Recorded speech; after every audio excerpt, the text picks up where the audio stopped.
The race for governor of New York is heating up, and incumbent Governor Kathy Hochul is likely to face a Democratic primary challenge.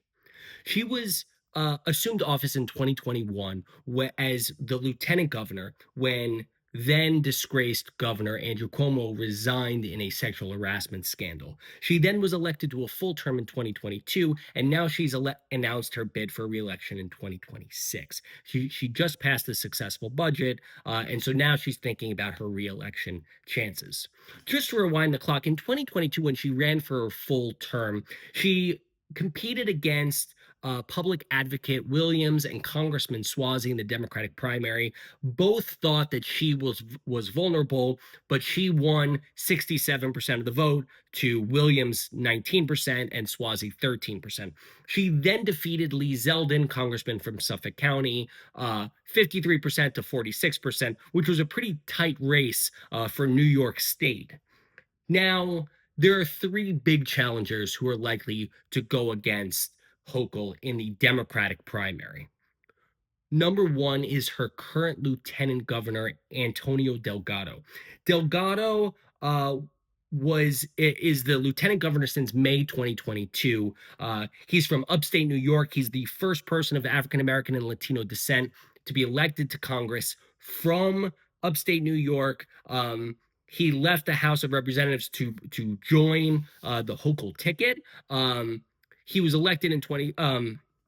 He is um, he has decided not to run for re-election as the lieutenant governor, which is a big deal, and which obviously indicates that he is likely to run against Hochul or run for a different office. But it seems like he wants to run against Hochul. He actually voiced one of the reasons why he's leaving is the public disagreements with Hochul on the issue of how to handle New York City Mayor Eric Adams and his immigration Trump legal scandal.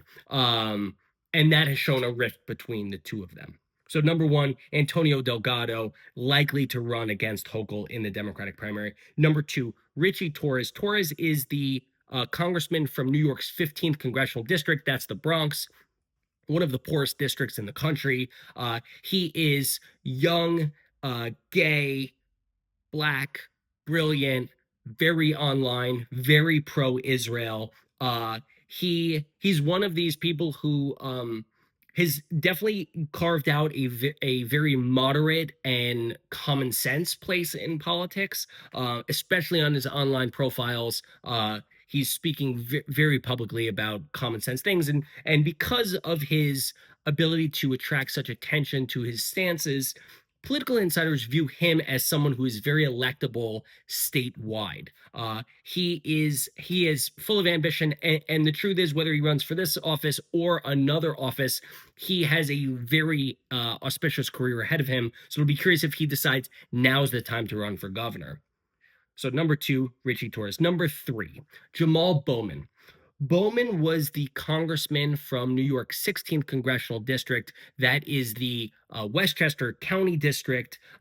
He is part of the liberal squad. In 2020, he defeated in the Democratic primary Elliot Engel, a 16-term incumbent. It was a big deal then. In 2024, he lost in his primary to George Latimer. Latimer was a moderate who primaried Jamaal Bowman, especially on Bowman's anti-Israel record, and Westchester County, which happens to have a lot of Jews, voted for Latimer. If he enters the race, Bowman, who is currently not in holding elected office, if he enters the race, and so does Torres, it'll be hard for the two of them not to go after each other on Israel as they try to focus on Hochul. But that's a huge ideological difference within the party. So those are the top three people. You've got Antonio Delgado, Ritchie Torres, and Jamaal Bowman. All three most likely to run against Hochul in the Democratic primary.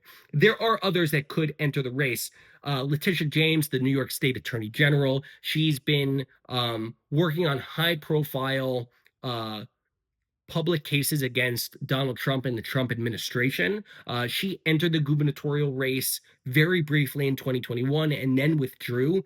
So she definitely has gubernatorial ambitions. She has not announced whether she'll enter.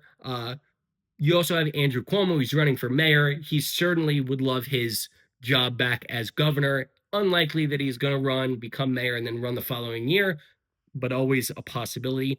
Tom Suozzi, the congressman from Long Island, he ran in 2022, lost. He only got 13% of the vote, so it's unlikely that he's going to give up his seat again to run for governor. But he definitely has ambitions of doing so. But I don't see him doing that. So where is the polling right now? Hochul, according to a few polls, Hochul is leading the pack around 46 to 50% of the vote. And then you have Delgado and Torres polling around 10% each, which shows two things. One, Hochul has a huge lead, as you would expect, of a governor, an incumbent governor.